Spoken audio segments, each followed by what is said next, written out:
Hi friends, Yuvanidhi ಯೋಜನೆಯ October ಮತ್ತು November ತಿಂಗಳ ಅಮೌಂಟು ಯಾವಾಗ ಕ್ರೆಡಿಟ್ ಆಗುತ್ತೆ? ಇದುವರೆಗೂ ಸಹ ಕ್ರೆಡಿಟ್ ಆಗದೇ ಇರೋದಕ್ಕೆ ರೀಸನ್ ಏನು? ನೆಕ್ಸ್ಟ್ ಬಂದು ತುಂಬ ಜನ ಕೇಳ್ತಾ ಇರುವಂತಹ ಡೌಟು, ಮಾರ್ಕ್ಸನ್ನು ಯಾವ ರೀತಿ ಎಂಟ್ರಿ ಮಾಡಬೇಕು? ಈಗಾಗಲೇ ನಾನು ಹಿಂದಿನ ವೀಡಿಯೋದಲ್ಲೇ ತಿಳಿಸಿದ್ದೀನಿ, ಆದರೂ ಸಹ ವೀಡಿಯೋ ಕಂಪ್ಲೀಟಾಗಿ ವಾಚ್ ಮಾಡಿದೆ. ಮತ್ತು ಅದೇ ಒಂದು ಡೌಟ್ಸನ್ನು ಕೇಳ್ತಾ ಇದ್ದೀರಾ. ಈ ಒಂದು ವಿಡಿಯೋದಲ್ಲಿ ನಿಮಗೆ ಕಂಪ್ಲೀಟಾಗಿ ಹೇಳ್ತೀನಿ ಯಾವ ರೀತಿ ಎಂಟ್ರಿ ಮಾಡಬೇಕು ಅಂತ. ದಯವಿಟ್ಟು ವಿಡಿಯೋನ ಎಲ್ಲೂ ಸ್ಕಿಪ್ ಮಾಡಿದೆ ಎಂಡ್ವರೆಗೂ ನೋಡಿ, ಆಗ ಮಾತ್ರ ನಿಮಗೆ ವಿಡಿಯೋ ಅರ್ಥ ಆಗುತ್ತೆ. ನೆಕ್ಸ್ಟ್, ಈಗಾಗಲೇ ಯಾರಿಗೆಲ್ಲ 2 ಇಯರ್ಸ್ ಕಂಪ್ಲೀಟ್ ಆಗಿದೆ ಯುವನಿಧಿಗೆ ಅಪ್ಲೈ ಮಾಡಿ ಅಂಥವರಿಗೆ ಯುವನಿಧಿ ಅಮೌಂಟ್ ಬರೋದು ಸ್ಟಾಪ್ ಆಗುತ್ತೆ ಅಂತ ತಿಳಿಸಿದೆ ಹಿಂದಿನ ವಿಡಿಯೋದಲ್ಲಿ. ಅದಕ್ಕೆ ತುಂಬ ಜನ ಕಮೆಂಟ್ ಮಾಡ್ತಾ ಇದ್ದೀರಾ, ನಾವು ಯಾವಾಗ ಅಪ್ಲೈ ಮಾಡಿದ್ವೋ ಆಗಿಂದ 2 ಇಯರ್ಸ್ ಕೌಂಟ್ ಆಗುತ್ತಾ, ಅಥವಾ ನಮಗೆ ಅಮೌಂಟ್ ಬಂದಾಗಿಂದ 2 ಇಯರ್ಸ್ ಕೌಂಟ್ ಆಗುತ್ತಾ ಅಂತ ತುಂಬ ಜನ ಕಮೆಂಟ್ ಮಾಡ್ತಿದ್ದೀರಾ. ಈ ಎಲ್ಲ ಇನ್ಫಾರ್ಮೇಷನನ್ನು ಸಹ ನಾನು ಈ ವಿಡಿಯೋ ಮೂಲಕ ತಿಳಿಸ್ತೀನಿ. ವಿಡಿಯೋನ ಎಲ್ಲೂ ಸ್ಕಿಪ್ ಮಾಡಿದೆ ಎಂಡ್ವರೆಗೂ ನೋಡಿ. ಹಾಗೆ ಯಾರಾದರೂ ಇದೇ ಫಸ್ಟ್ ನನ್ನ ಚಾನಲನ್ನು ನೋಡ್ತಾ ಇದ್ರೆ ಈಗಲೇ ಸಬ್ಸ್ಕ್ರೈಬ್ ಮಾಡಿ, ವಿಡಿಯೋಗೆ ಒಂದು ಲೈಕ್ ಮಾಡಿ, ವಿಡಿಯೋನ ಆದಷ್ಟು ಬೇರೆಯವರಿಗೂ ಸಹ ಶೇರ್ ಮಾಡಿ. ಫಸ್ಟ್ ಇಲ್ಲಿ ಮಾರ್ಕ್ಸನ್ನು ಯಾವ ರೀತಿ ಎಂಟ್ರಿ ಮಾಡಬೇಕು ಅಂತ ನೋಡೋದಾದರೆ, ಫಸ್ಟ್ ನೀವು ನಿಮ್ಮ ಕಾನ್ವೊಕೇಶನ್ ಅಥವಾ ಮಾರ್ಕ್ಸ್ ಕಾರ್ಡನ್ನು ಚೆಕ್ ಮಾಡಿ. ಅದರಲ್ಲಿ ನಿಮಗೆ ಪರ್ಸೆಂಟೇಜು ಅಥವಾ CGPA ಅಂತ ಇರುತ್ತೆ. ಇದನ್ನು ಫಸ್ಟ್ ನೀವು ಕ್ರಾಸ್ ಚೆಕ್ ಮಾಡಿಕೊಂಡು ಆಮೇಲೆ ಇಲ್ಲಿ ಸೆಲೆಕ್ಟ್ ಮಾಡಬೇಕು. ನೀವು ಯಾವ್ದು ಸೆಲೆಕ್ಟ್ ಮಾಡ್ತೀರೋ ಅದ್ರ ಮೇಲೆ ಇಲ್ಲಿ ನೀವು ಮಾರ್ಕ್ಸನ್ನು ಎಂಟ್ರಿ ಮಾಡೋದಕ್ಕೆ ಆಗುತ್ತೆ. ಹಾಗಾಗಿ ಫಸ್ಟ್ ಒಂದು ಸಲ ಕ್ರಾಸ್ ಚೆಕ್ ಮಾಡ್ಕೊಳ್ಳಿ. ನೆಕ್ಸ್ಟ್ ಬಂದು ಇಲ್ಲಿ ಮಾರ್ಕ್ಸನ್ನು ಎಂಟ್ರಿ ಮಾಡಬೇಕು. ಫಸ್ಟ್ ಎಲ್ಲ ಅಪ್ಡೇಟ್ ಆಗೋದಕ್ಕಿಂತ ಮುಂಚೆ ಬರೀ ಮಾರ್ಕ್ಸ್ ಕೇಳ್ತಾ ಇತ್ತು, ಈಗ ಮತ್ತೊಮ್ಮೆ ಅಪ್ಡೇಟ್ ಮಾಡಿದ್ದಾರೆ. ಆಗ ನಿಮಗೆ ಸಬ್ಜೆಕ್ಟ್ಸ್ ನೇಮನ್ನು ಸಹ ಕೇಳ್ತಾ ಇದೆ. ನೀವು ಯಾವ ಸಬ್ಜೆಕ್ಟ್ನ ಮಾರ್ಕ್ಸನ್ನು ಎಂಟ್ರಿ ಮಾಡ್ತಾ ಇದ್ದೀರೋ ಆ ಒಂದು ಸಬ್ಜೆಕ್ಟ್ ನೇಮನ್ನು ಸಹ ಎಂಟ್ರಿ ಮಾಡಬೇಕು.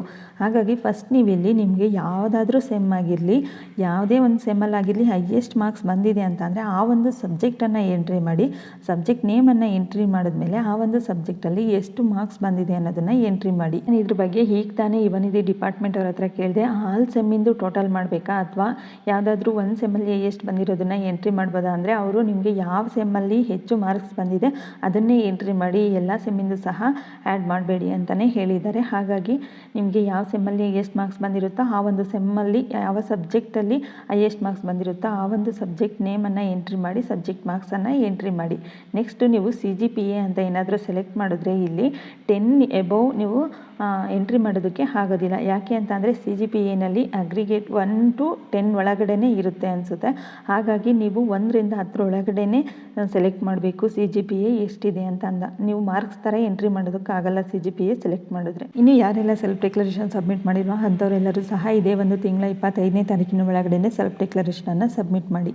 ನೆಕ್ಸ್ಟ್ ಸ್ಟೇಟಸ್ ಬಗ್ಗೆ ನೋಡೋದಾದರೆ, ಯುವನಿಧಿ ಯೋಜನೆಯ ಸ್ಟೇಟಸನ್ನು ಚೆಕ್ ಮಾಡಿದಾಗ ತುಂಬ ಜನಕ್ಕೆ DBT ಪುಷ್ಡ್ ಅಂತಲೇ ಬರ್ತಾ ಇದೆ. ಆದರೆ ಕೆಲವ್ರು ಮಾತ್ರ ಡೇಟಾ ನಾಟ್ ಫೌಂಡ್ ಅಂತ ಬರ್ತಾ ಇದೆ ಅಂತ ಕಮೆಂಟ್ ಮಾಡ್ತಾ ಇದ್ದೀರಾ. ಒಂದ್ಸಲ ನೀವು ಅಪ್ಲಿಕೇಶನ್ ನಂಬರ್ ಕರೆಕ್ಟಾಗಿ ಎಂಟ್ರಿ ಮಾಡಿದ್ದೀರಾ ಇಲ್ವಾ ಅನ್ನೋದನ್ನು ಚೆಕ್ ಮಾಡ್ಕೊಳ್ಳಿ. ಯಾಕೆ ಅಂತ ಅಂದರೆ ಇಲ್ಲಿ ರೆಫರೆನ್ಸ್ ನಂಬರ್ 2 ಇರುತ್ತೆ. Yuvanidhi application reference number, Yuvanidhi self declaration reference number. ನೀವೇನಾದರೂ ಸೆಲ್ಫ್ ಡಿಕ್ಲರೇಷನ್ ರೆಫರೆನ್ಸ್ ನಂಬರ್ ಹಾಕಿ ಚೆಕ್ ಮಾಡಿದ್ರೆ ಸ್ಟೇಟಸ್ಸು ನಿಮಗೆ ಶೋ ಆಗಲ್ಲ, ಡೇಟಾ ನಾಟ್ ಫೌಂಡ್ ಅಂತ ಬರುತ್ತೆ. ಯುವನಿಧಿ ಅಪ್ಲಿಕೇಶನ್ ರೆಫರೆನ್ಸ್ ನಂಬರನ್ನು ಹಾಕಿ ಚೆಕ್ ಮಾಡಿ, ಆಗ ನಿಮಗೆ ಡೇಟಾ ಕರೆಕ್ಟಾಗಿ ಶೋ ಆಗುತ್ತೆ. ಒಂದು ವೇಳೆ ನಿಮಗೆ ಆಗಲೂ ಸಹ ಡೇಟಾ ನಾಟ್ ಫೌಂಡ್ ಅಂತ ಬರ್ತಾ ಇದೆ ಅಂತ ಅಂದರೆ ವೆಬ್ಸೈಟ್ ಇಶ್ಯೂ ಇರುತ್ತೆ, ಸ್ವಲ್ಪ ದಿನ ವೆಯ್ಟ್ ಮಾಡಿ, ಅಪ್ಡೇಟ್ ಆಗುತ್ತೆ. ನೆಕ್ಸ್ಟ್ ಬಂದು ತುಂಬ ಜನ ಕೇಳ್ತಾ ಇರುವಂತಹ ಡೌಟು, ಇನ್ನೂ ಅಮೌಂಟ್ ಬಂದಿಲ್ಲ, ಅಮೌಂಟ್ ಬರುತ್ತಾ ಬರೋದಿಲ್ವಾ, ಬರೋದಾದರೆ ಯಾವಾಗ ಬರುತ್ತೆ, ಅಕ್ಟೋಬರು ನವಂಬರು 2 ತಿಂಗಳ ಅಮೌಂಟು ಸಹ ಒಟ್ಟಿಗೆ ಬರುತ್ತಾ ಅಂತ ತುಂಬ ಜನ ಕೇಳ್ತಾನೇ ಇದ್ದೀರಾ. ಇದ್ರ ಬಗ್ಗೆ ಕೇಳಿದಾಗ ಇನ್ನೊಂದು 10 ಡೇಸ್ ವೆಯ್ಟ್ ಮಾಡಿ, 10 ಡೇಸ್ ಒಳಗಡೆ 2 ತಿಂಗಳ ಅಮೌಂಟು ಸಹ ಬಿಡುಗಡೆ ಮಾಡಿದರೆ ಬರುತ್ತೆ ಅಂತಲೇ ಯುವನಿಧಿ ಡಿಪಾರ್ಟ್ಮೆಂಟ್ ಅವರು ಹೇಳ್ತಾ ಇದ್ದಾರೆ. ಯಾವಾಗ ಕೇಳಿದ್ರು ಸಹ ಇದನ್ನ ಇನ್ನೊಂದು ವೀಕು, ಇನ್ನು 10 ಡೇಸಲ್ಲಿ ಬರುತ್ತೆ ಅಂತ ಹೇಳ್ತಾ ಇದ್ದಾರೆ. ಮೇ ಬಿ ಈ ಮಂತ್ ಎಂಡಿಂಗ್ ಅಷ್ಟರಲ್ಲಿ ಯುವನಿಧಿ ಅಮೌಂಟು ಬರ್ಬೋದು. ಆದರೆ ನಿಮಗೆ ತಡ ಆದರೂ ಸಹ ಅಮೌಂಟು ಬಂದೇ ಬರುತ್ತೆ, ವೆಯ್ಟ್ ಮಾಡಿ ಸ್ವಲ್ಪ ದಿನ. ನೆಕ್ಸ್ಟ್ ಡೌಟ್ ಬಂದು, ಯುವನಿಧಿ ಅಮೌಂಟು ಸ್ಟಾಪ್ ಆಗುತ್ತೆ ಅಂತ ಹೇಳಿದ್ರಿ. ಹಾಗಾದರೆ ನಾವು ಅಪ್ಲಿಕೇಶನ್ ಹಾಕಿದ್ದು ಜನವರಿ ತಿಂಗಳಾಗಿರ್ಬೋದು ಅಥವಾ ಬೇರೆ ಯಾವುದೇ ಒಂದು ತಿಂಗಳಲ್ಲಿ ಅಪ್ಲಿಕೇಶನ್ ಹಾಕಿರ್ತೀರ. ನಿಮಗೆ ಅಪ್ಲಿಕೇಶನ್ ಹಾಕಿದಾಗಿಂದನೇ ಕೆಲವ್ರಿಗೆ ಅಮೌಂಟ್ ಬಂದಿದೆ, ಇನ್ನೂ ಕೆಲವ್ರಿಗೆ ಒಂದು 2 ತಿಂಗಳು 3 ತಿಂಗಳು ಆದಮೇಲೆ ಅಮೌಂಟ್ ಬರುತ್ತೆ. ಈಗ ನಿಮಗೆ ಅಮೌಂಟ್ ಬಂದಿರೋದು ಇಲ್ಲಿ ಕೌಂಟ್ ಆಗುತ್ತೆ. ನಿಮಗೆ DDPA ಅಪ್ರೂವ್ಡ್ ಆಗಿರೋದು ಅದೆಲ್ಲ ಸಹ ಕೌಂಟ್ ಆಗಲ್ಲ. 180 ಡೇಸ್ ಆಗ್ತಲೇ ಇರೋದು. ನಿಮಗೆ DDPA ಅಪ್ರೂವ್ಡ್ ಆದಮೇಲೆ ಯಾವ ಮಂತಿಂದ ಅಮೌಂಟ್ ಬರುತ್ತೆ ಆ ಮಂತಿಂದ 2 ಇಯರ್ಸ್ ಕಂಟಿನ್ಯೂಸ್ ಆಗಿ ಅಮೌಂಟ್ ಬರುತ್ತೆ.